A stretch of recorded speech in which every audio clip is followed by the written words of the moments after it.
नमस्कार, स्मार्ट खेती में आपका स्वागत है। मैं हूं रामवीर श्रेष्ठ। स्मार्ट खेती दिखाने के लिए आज मैं आपको लेकर आया हूं उत्तर प्रदेश में हापुड़ जिले के रसूलपुर गांव में। यहां पर आज मैं आपको राम से मिलवाऊंगा। वो राम जो भारतीय नहीं है, उसकी नागरिकता कनाडा की नागरिकता है। उसकी पढ़ाई लिखाई अमेरिका में भी हुई, ब्रिटेन में भी हुई, कनाडा में भी हुई, दिल्ली और मसूरी में भी हुई। और राम अभी भी कितने दिन पहले यहाँ पर आए हैं और कैसे खेती को उन्होंने यहाँ संभाला है, अपने पिता की विरासत को यहाँ संभाला है और उस विरासत को उन्होंने बखूबी संभाला है, राम हमें बताएंगे। और जैसे कि आपने बताया कि मेरा कोई कृषि से डायरेक्ट बैकग्राउंड नहीं है, क्योंकि मेरी पढ़ाई सब बाहर रही है और एजुकेशन भी रही है और मैंने अलग कंपनीज में काम किया है। लेकिन हमारे पिताजी ने बचपन से ही 8 साल की उम्र से बहुत ज़्यादा मेहनत करी और थोड़ा थोड़ा करके खेती बढ़ाई। हमारे पिताजी क्योंकि खुद इतने किसान थे, उनका जीवन में एक ही उद्देश्य था कि अच्छे बीज पैदा करना और किसानों की और देश की सेवा करना। तो पिताजी ने बहुत लंबे समय तक ये काम किया। एक छोटा सा सवाल, आप अपनी पढ़ाई लिखाई के बारे में भी बताइए। पढ़ाई लिखाई के बारे में तो मैं जब 4 साल की उम्र का था तो हमारे पिताजी क्योंकि कभी स्कूल नहीं जा पाए, तो हर माँ बाप को ये इच्छा होती है कि अपने बच्चों को अच्छे से अच्छी पढ़ाई दी जाए। तो 4 साल की उम्र में बाबूजी ने मुझको मसूरी भेज दिया था, ब्रिटिश स्कूल के अंदर।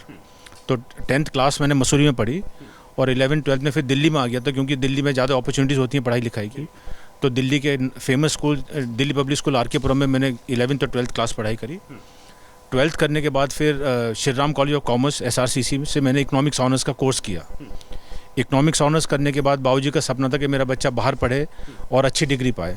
तो बाबूजी ने मुझे लंदन भेजा और वहाँ से मैंने MSc इंटरनेशनल बिजनेस और फाइनेंस किया।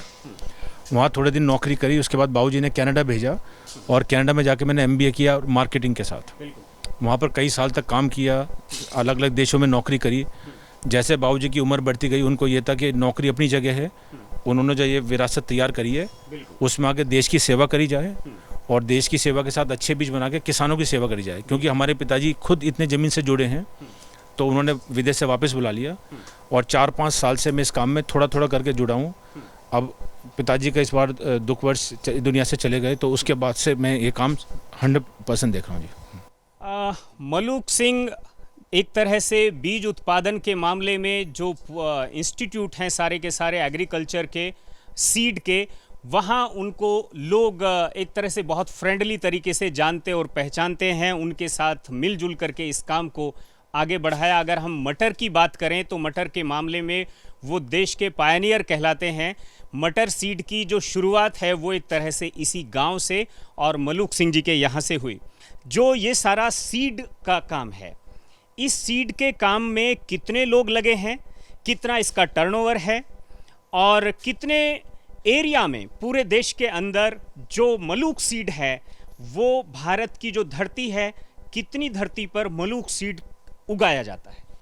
पहले तो मैं बीज से चालू करता हूँ कि हमारे पास बीज कहाँ से आता है। तो भारत में जो भी अच्छे कृषि विश्वविद्यालय हैं, जैसे IRA पूसा इंस्टीट्यूट नई दिल्ली, पंतनगर कृषि विश्वविद्यालय, पंजाब एग्रीकल्चर यूनिवर्सिटी हिसार, तो जो भी अच्छे अच्छे कृषि वैज्ञानिक हैं वो हमारे पिताजी जैसे लोगों को ढूंढते हैं जो उस बीज को आगे मल्टीप्लाई करें।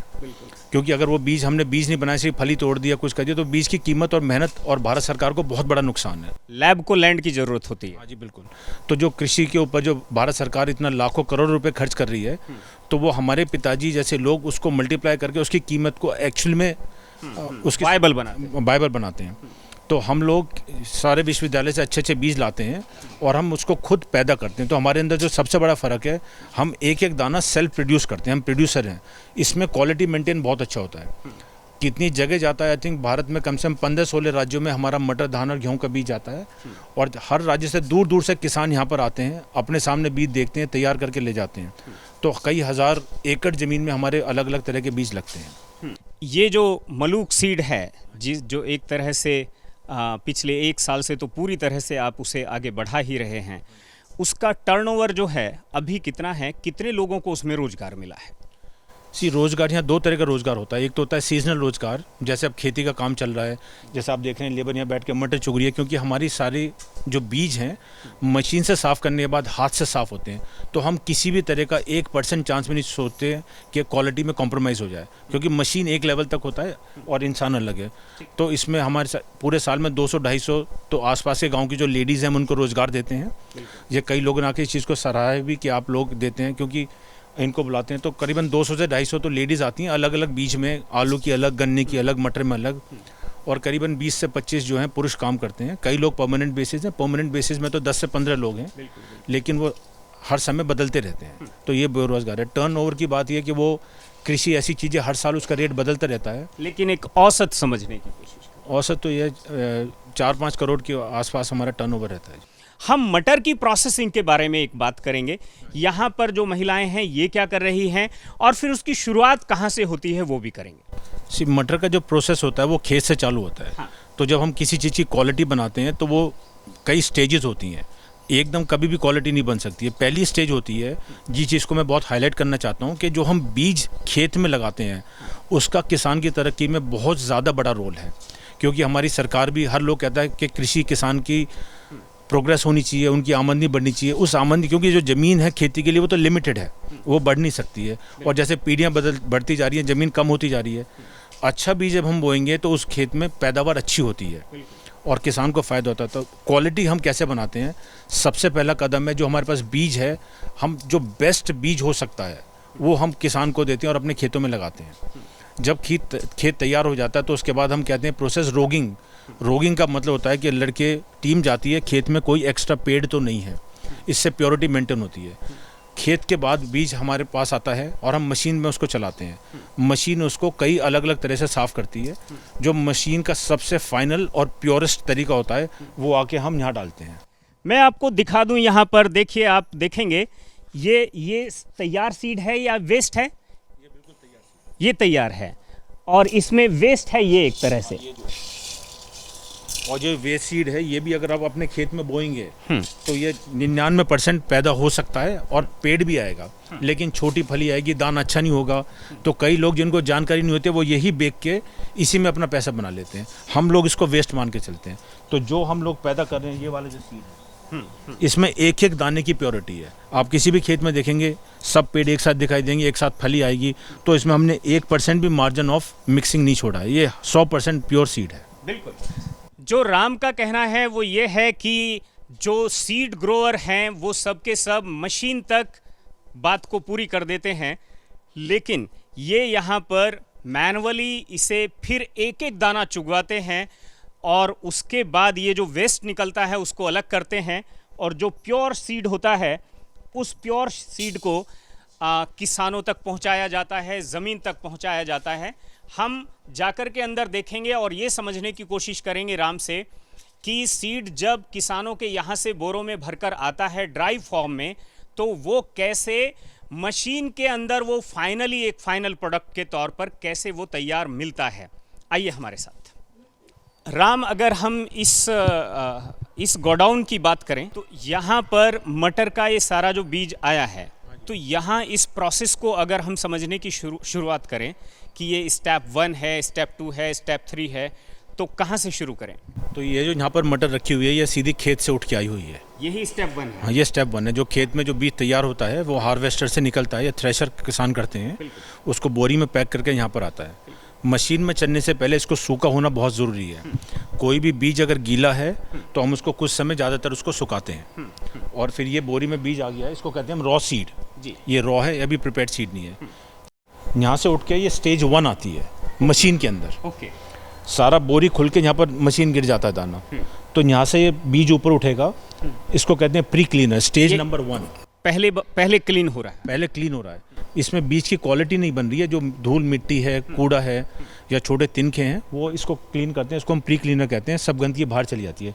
स्टेज 1 से फिर हम स्टेज 2 की तरफ जाते हैं। ये स्टेज नंबर 2 है। अब ग्रेडर क्या करता है, अलग अलग तरह के दाने निकालता है। वहाँ पर तो गंदगी निकल गई है। जैसे ये कितना ग्रेड निकला है? 1 2 3 4 5 अलग अलग तरह का होता है। जैसे आप देखेंगे इसमें अलग तरह का निकल रहा है। तो ये आम आदमी को बोरी में दिखाई नहीं देगा, लेकिन मशीन इसको अलग अलग तरीके से ग्रेड कर देती है। जैसे हम ग्रेड देते हैं स्कूल में ABC, तो ये अलग अलग तरह की ग्रेडिंग हो जाती है। किसी में गोल दाना निकलेगा, किसी में तिनखा निकलेगा। जब ये 2 प्री क्लीनर हो गया, फिर ग्रेडर हो गया, जो फाइनल स्टेज होती है उसको हम कहते हैं ग्रेविटी। ये तीसरा स्टेप है। ये तीसरा स्टेप है मशीन का। तीसरा प्री क्लीनर हो गया, फिर ग्रेडिंग हो गई। अब यहाँ पर आके बीज को हम डिवाइड करते हैं, कौन सा बीज हमको तैयारी के लिए है, कौन सा बिल्कुल फाइनल वेस्ट है। जैसे इसको कहते हैं नंबर 1। नंबर 1 में आता है मोटा दाना, और उसमें लेकिन मोटा मिट्टी भी आ सकता है, तो इसको हम दोबारा से छानते हैं। ये वाला हमारी नज़र में होता है बेस्ट सीड, जो चुगाई के लिए जाएगा।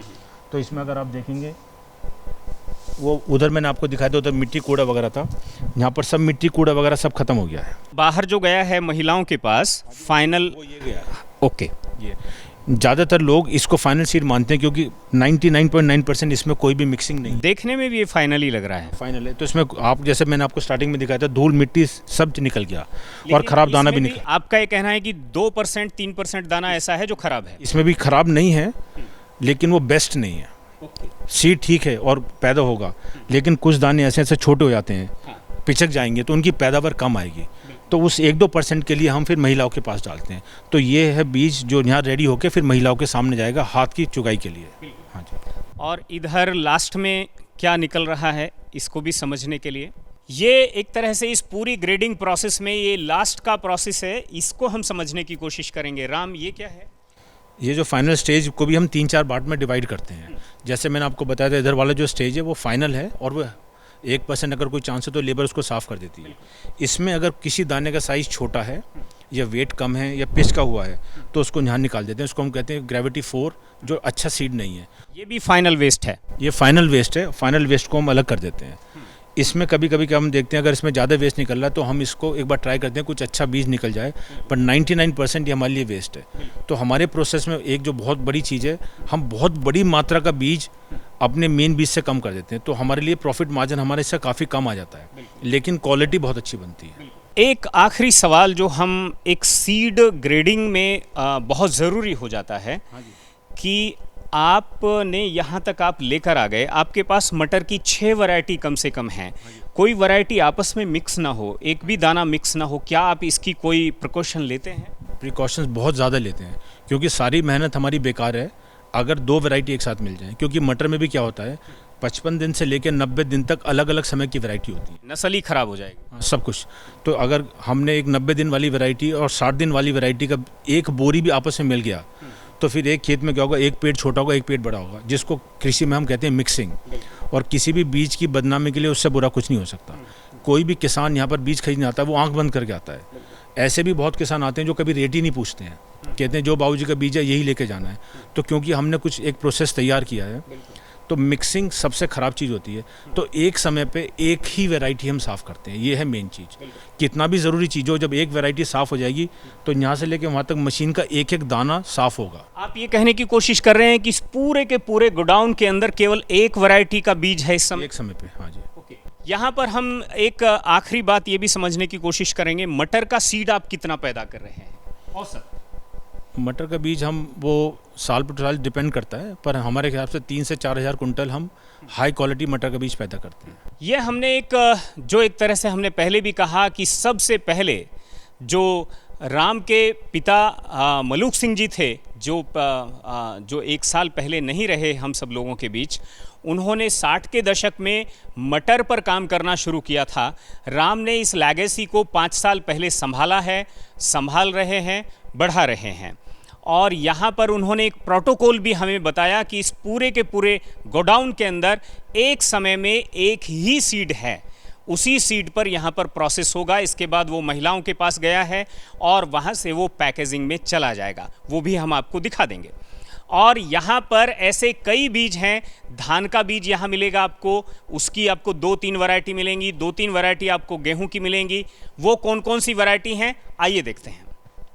राम हमारे साथ हैं लगातार, और हम यहाँ पर गेहूं का जो उनका सीड प्रोडक्शन है उसको समझेंगे कि वो पर ईयर कितना है और उसमें यील्ड कितनी है, ये भी हम समझने की कोशिश करेंगे। वैरायटी उसमें कितनी है, ये भी समझने की कोशिश करेंगे।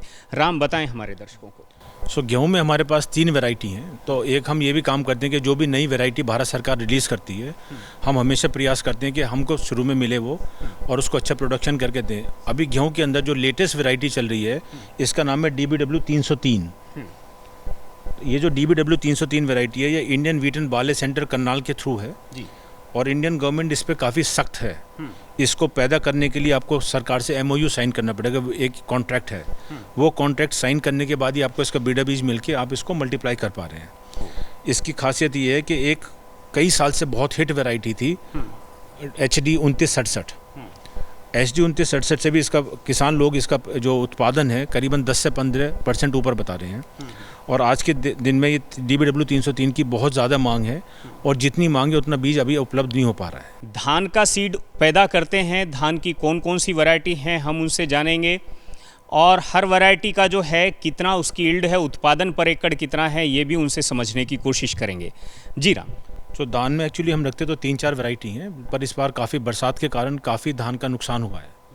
तो बहुत सारे हमारे धान के ऐसे खेत थे जो हमने बीज में नहीं बनाया।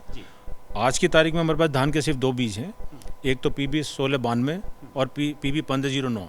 ये कौन सा है? ये 1692, ये लेटेस्ट है। तो हाँ, कई साल से 1509 काफ़ी हिट चल रही थी वैरायटी।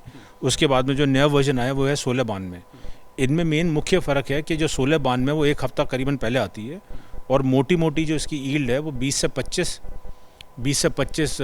क्विंटल पर एकड़ आती है। 1692 की एक खासियत और ये भी है कि 1692 खाने में बहुत स्वादिष्ट है। हाँ जी। मतलब ये धान के बीज हैं जो 2 तरह की वैरायटीज़ हैं। धान हमने देखा, इससे पहले गेहूं देखा और हमने मटर के सीड को देखा जो सबसे महत्वपूर्ण उनका और सबसे मजबूत कदम था जहां से ये सब चीज़ें शुरू हुई। आलू के सीड को हम देखेंगे और उसके बाद हम गन्ने का सीड भी आपको दिखाएंगे। आइए।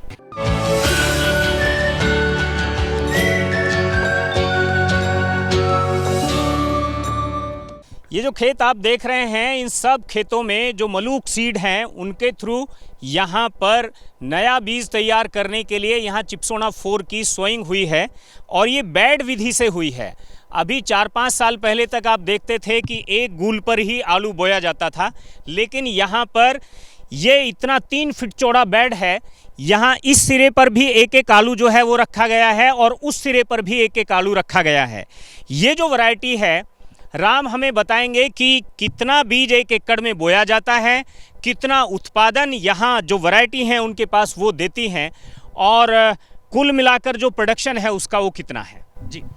आलू में क्या, जैसे आप सर ने बताया, ये इसमें चिप्सोना 4 लगा हुआ है और चिप्सोना जो है इसको sugar free variety point of view से लेके चलते हैं। पहले चिप्सोना 3 जो भी चिप्सोना रेंज होती है, तो पहले चिप्सोना 3 होता था, उसके बाद नया वर्जन चिप्सोना 4 निकला। तो इसको शुगर फ्री भी, कई लोग शुगर फ्री के नाम से भी जानते हैं, उसमें शुगर का कंटेंट कम होता है।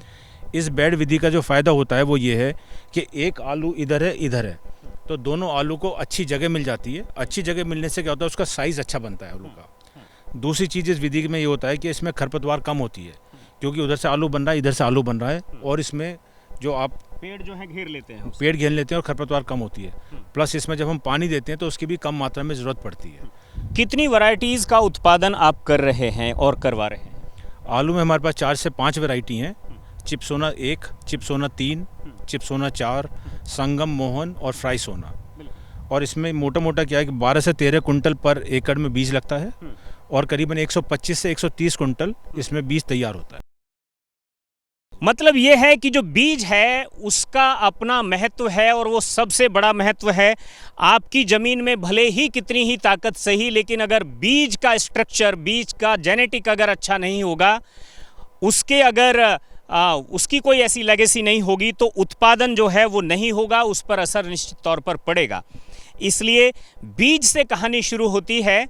बीज अच्छा होना चाहिए, मिट्टी अच्छी होनी चाहिए, उसमें खाद, पानी, देखभाल सब ज़रूरी है, लेकिन जो बीज है वो बहुत ज़रूरी है और यही बीज सृष्टि बीज बनता है। तो आइए हम चलते हैं आगे। हम जो गन्ना है उसको भी, 5वां जो आयाम है उसको भी देखेंगे, टच करेंगे, समझेंगे।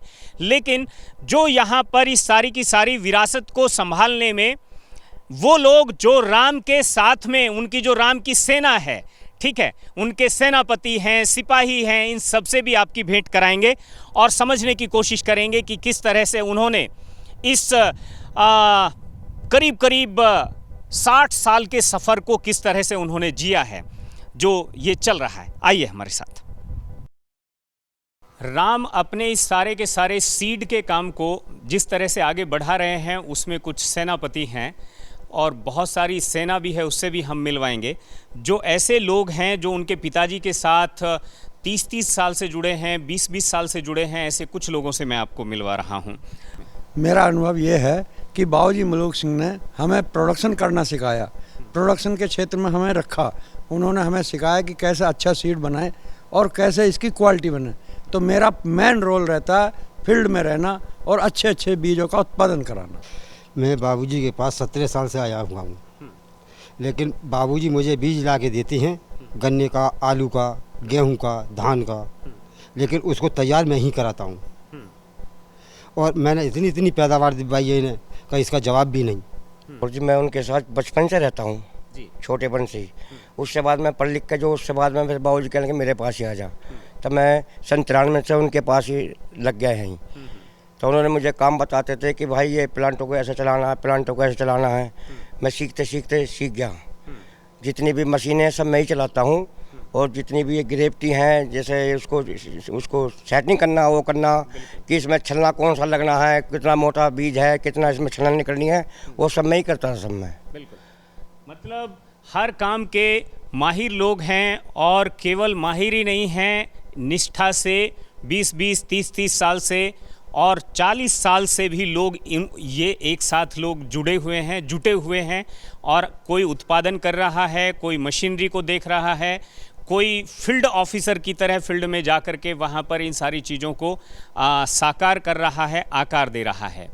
यहाँ पर जो एम्प्लॉयमेंट है उसके लिहाज से भी जो एक राम ने कहा कि साल भर में ऐसे करीब 250 महिलाएं हैं जिनको एम्प्लॉयमेंट मिलता है, ऐसी कुछ महिलाओं से भी हम आपको मिलवाएंगे। आइए हमारे साथ। जैसा हमें राम ने बताया था कि यहाँ पर जब मटर का सीड तैयार करती हैं मशीनें, उसके बाद भी मटर के अंदर कुछ चीज़ें ऐसी रह जाती हैं, हल्के दाने रह जाते हैं जिनको चुगना बहुत ज़रूरी है।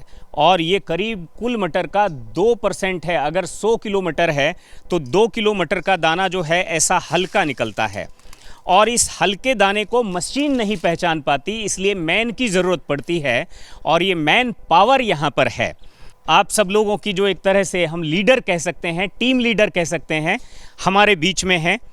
आप हमें ये भी बताइए कि इस दाने को आप कैसे अलग कर लेती हैं, कैसे पहचान पाती हैं? ये मेरे लिए पहचानना मुश्किल हो रहा है जी। इसमें से हाँ, इसमें से तो हमें आदत पड़ी हुई है, कई साल हो गए हमें। हाँ हाँ, तो काला दाना, पीला, सफ़ेद, ये सफ़ेद है, ये क्या नाम है, कचिया दाना है, ये सब। तो ये ट्रेनिंग आपको किसने दी? ये किसने बताया था आपको? क्या बाबूजी ने आपको बताया हाँ। होगा? मलूक सिंह जी ने बताया होगा आपको? उन्होंने एक बार बता दिया, फिर हम तो, और आपने इन सब लोगों को बता दिया। ये जो फ्रेश मटर है ये आप कितना निकाल देती हैं, और आपको एक महीने की क्या? दिन भर में 2-3 कट्टे निकाल देते हैं, और मतलब उसकी एक महीने की सैलरी 5,000 रुपये निकाल। अम्मा, आप कितने दिन से हैं यहाँ पर? कम से कम 20 साल से काम में चला हुआ है। सभी बहन आती हैं, कोई बहन जैसा टाइम निकलता रहता है ऐसी आती रहती है। कोई परेशानी नहीं है, कोई आज ना आए कल ना आए, आज आगे कल ना आए, तो उसको कोई ज़बरदस्ती क्यों नहीं आई, जैसा होता वैसा ही काम मिलता रहता। और राम भैया की अच्छी अच्छी सुविधा है। यहाँ पर हमने एक तरह से जो रोजगार मिल रहा है ऐसी सब महिलाओं से भी बात की, और अब हम सीधे आपको ले चलते हैं जो शुगर केन है, गन्ना है, गन्ने की जो वैरायटीज़ हैं वो यहाँ पर लगाई जाती हैं, और किसान सीधे उन नई वैरायटीज़ को अपने यहाँ पर ले जाते हैं। मतलब राम के खेत से सीधे बीज के रूप में गन्ना जाता है, न कि शुगर मिल पर। देखते हैं कौन कौन सी वैरायटी हैं और उनकी क्या यील्ड है, क्या प्रोडक्शन है। आइए हमारे साथ। लोगों को अपने गन्ने की कीमत के लिए सरकार का इंतज़ार रहता है, क्रेशर का इंतज़ार रहता है, शुगर मिल कब चलेगा इस बात का इंतज़ार रहता है। लेकिन राम का जो गन्ना है वो सीड में जाता है, वो बीज के तौर पर तैयार होता है। नई नई वैरायटीज़ जो हैं, चाहे वो करनाल से हो, पंजाब से हो, कोयम्बटूर से हो, वो वहाँ से इंपोर्ट करते हैं और उसे अपने खेतों में जगह देते हैं, और उसके बाद किसान नई वैरायटी को खेतों से ही लेकर के जाते हैं। और ये काम भी आज से नहीं चल रहा है, ये काम भी बहुत पुराने समय से चल रहा है। कितने समय से चल रहा है राम बताएंगे। ये कितने एकड़ में यहाँ पर इसे लगाया जाता है, कितने बीघा में, कौन कौन सी वैरायटी हैं और वैरायटीज़ को कैसे चेंज करते रहते हैं, ये भी एक बात है। गन्ने की खेती, क्योंकि ये पश्चिम उत्तर प्रदेश है, यहाँ पर ये गन्ने की बेल्ट मानी जाती है, तो हमारे इधर का गन्ना काफ़ी पॉपुलर है। लेकिन हम पुरानी वैरायटी में पूरा विश्वास ना करके हम नई नई तरह की वैरायटी लाते हैं। जैसे कि हमारे पीछे 15023 वैरायटी है जो करनाल की है, और ये करनाल की वैरायटी हमारे क्षेत्र में काफ़ी पॉपुलर हो रही है। इतनी पॉपुलर है कि ज़्यादातर किसान खेत से ही काट के ले जा रहे हैं। तो हम मील पे कम डालते हैं और कलेशर वगैरह पे किसान लोग आके अपना बीज काट के यहाँ से ले आते हैं, तो हमको भी अच्छा होता है।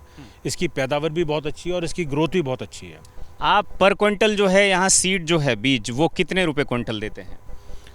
से जो भी मार्केट का रेट होता है उससे आप समझ लीजिए हम 5 या 10 रुपये ऊपर के हिसाब से देते हैं। ज़्यादा फर्क नहीं होता है, लेकिन हम सीड अच्छा देते हैं सर। और उसमें आपको कुछ नहीं करना होता है, वो खुद से काट कर ले। हमारे लिए आसान है, किसान लोग आते हैं काट के खुद उठा के ले जाते हैं खेत से ही, तो नाम को मील पे ले आना पड़ता है, हमारा खर्चा भी बचता है और किसान लोग को एकदम ताज़ा बीज मिलता है। मतलब स्मार्ट खेती इसी को कहा जाता है। जो सामान्य किसान है वो अपने यहाँ पर छोल पड़ेगी, वहाँ पर गन्ने को लोडिंग होगी, उसके बाद अनलोडिंग होगी, उसके बाद पर्ची आएगी, कब पर्ची आएगी, और उस वजह से सारा सीजन जो है कई बार लेट भी होता है। लेकिन राम जब अपने यहाँ पर गन्ना तैयार करते हैं तो ये गन्ना उन्हें इसमें हाथ नहीं लगाना पड़ता, सीधे जो इनके बायर हैं, कंज्यूमर हैं, जो किसान अपने खेतों में नया बीज लगाना चाहते हैं, वो आते हैं, अपने आप से तैयार करते हैं, छोलते हैं उसको और अपने यहाँ से काट कर ले जाते हैं।